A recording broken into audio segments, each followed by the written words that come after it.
Hi guys! Welcome back sa aking YouTube channel. I'm your REE Board Exam Buddy, Prince Ian F. Cruz, and I'll be your lecturer for today's video.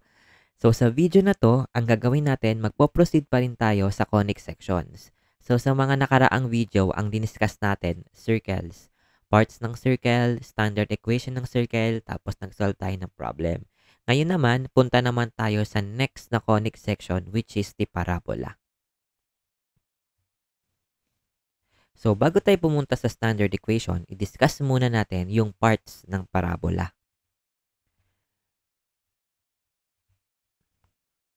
So, meron tayong vertex. Dito sa parabola, wala tayong center. Ang tawag natin ay vertex. Yung vertex, siya yung highest or lowest point ng parabola. Depending whether it opens upward, downward, to the right, or to the left. Palaging siya yung highest or lowest point. Ito yung vertex, ito yung vertex, ito yung vertex. Tapos ano pa ba? Axis. So, ito yung axis or yung principal axis na tinatawag. Ang ginagawa ng axis, it divides the parabola into two parts. So, di ba kung titingnan niyo yung axis, sinahati niya yung parabola sa dalawa. Tapos, yung dalawang parts na yan ay equal or symmetrical. So, yun yung ginagawa ni axis. So, dapat it passes through the vertex, no? Para ma-divide niya nga yung parabola into two equal parts. Meron din tayong tinatawag na focus. Yung focus na yan, it defines the shape of the parabola. So, kung gaano man kalayo yung focus sa vertex, nag-iiba yung shape ng hyperbola, ay ng parabola. So, mamaya magagamit tayo ng Desmos, no? Para makita nyo yung tinutukoy ko dito. So, ito yung focus. Basta ang focus, nasa loob siya ng parabola. It defines the shape of the parabola. Isa pa sa mga nagde-define ng shape ng parabola, yung tinatawag natin na directrix. So, ito lang siya. Line lang siya. Tapos, meron tayong tinatawag na focal length. Yung focal length or yung C, ito yung layo ng vertex sa focus. At yan din yung distansya or the shortest distance from vertex to directrix. C din yan. Yan. So, next naman, latus rectum. So, meron din tayong latus rectum. Ito siya. It passes through the focus. Line segment siya. So, meron siyang endpoints or meron siyang length. Tapos, perpendicular pa siya sa principal axis. So, yung dinedefine ng latus rectum, it defines the width of the parabola doon sa focus. So, yung length ng latus rectum ay 4 times the focal length. So, importante yung focal length kasi hindi lang niya dinidikta yung distansya ng focus to vertex or vertex to directrix. It also defines the length of the latus rectum kasi the length of the latus rectum is equal to 4 times the focal length. So, i-graph natin siya ngayon sa Desmos. Diba? This is the vertex and this is the focus. Tas yung blue yung directrix. So, naka-opens to the right tayo yung parabola natin kasi meron tayong 4 na orientation ng parabola pag orthogonal. Pwedeng upward, downward, opens to the right, or opens to the left. Yan. So, sabi ko kanina, yung focus, it defines the shape of the parabola. So, kapag lumalapit siya, mas nagiging narrow yung parabola natin. Pag mas lumalapit din yung focus, mas lumalapit din yung directrix. Kasi nga, yung distansya ng vertex to focus ay equal sa distansya ng vertex to directrix or yung C. So, palagi kasi yung fixed sa parabola.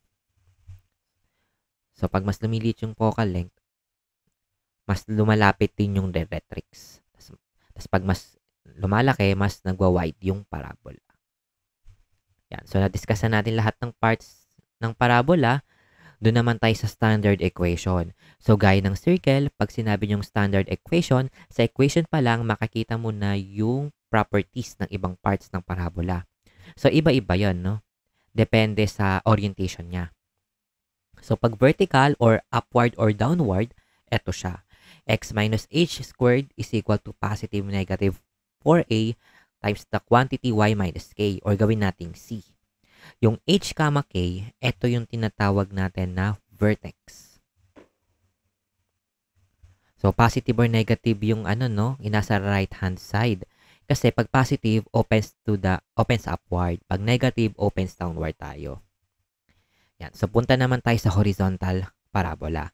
Ito ngayon yung ating equation. Si y naman ngayon yung naka-squared pagka horizontal. So, pag positive, opens to the right. Pag negative, opens to the left. Ganun pa din. So, h to. Tapos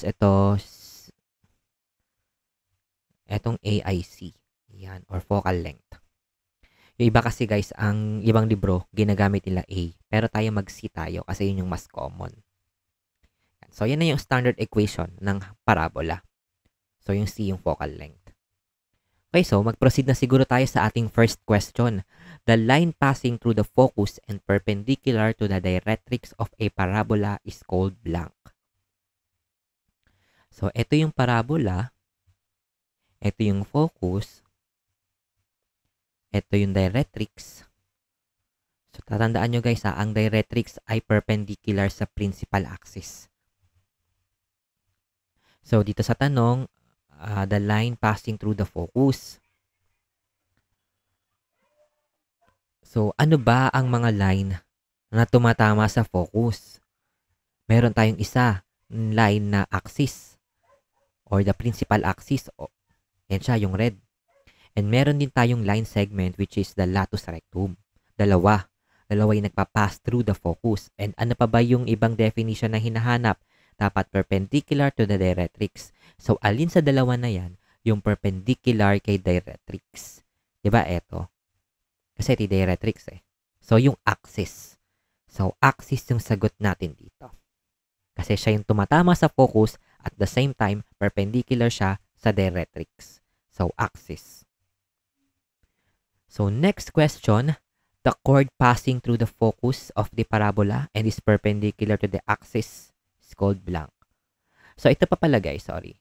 Balikan lang natin yung last question. Ito pa lang alam mo na hindi latus rectum. Kasi line ang hinahanap eh. Ang latus rectum may endpoints yan. Hindi yan nag-extend infinitely on both sides. Line segment siya or chord. Hindi siya line. So, dito pa lang, kung ma-familiar ka sa terms ng math, alam mo na agad na hindi latus rectum ang answer. Yan. So, balik tayo sa bagong question. So, the chord na yung hinahanap, no? Chord na.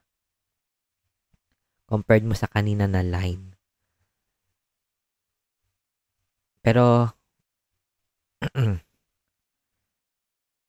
ayan, tingnan na natin yung ibang definition. Sabi, passing through the focus ulit, dalawa ulit yung pagpipilian natin, pero ang sabi, perpendicular to its axis. Di ba, ang perpendicular sa axis? Yung latus rectum. So, tama na, latus rectum. Tas chord din siya, di ba?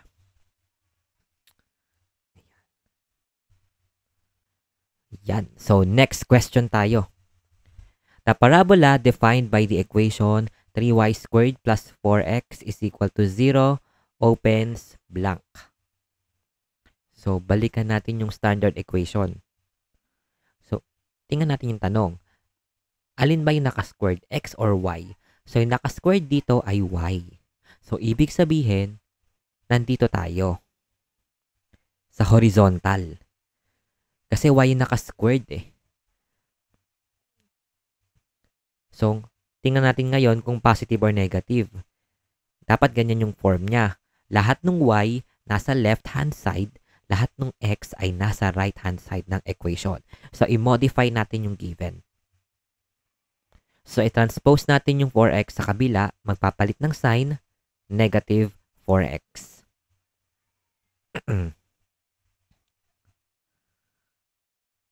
Yan. Tapos, tanggalin natin yung 3 kasi wala dapat katabi si y. Yan. So, yan yung equation niya. So, dahil negative, ito tayo. Opens to the left. So, ayun lang muna guys, no? Sana meron kayong natutunan. So, don't forget to like and subscribe. And mag-comment ng mga topics and questions na gusto nyong isolve ko or i-discuss natin sa mga future videos. So yun lang guys, see you on the next video.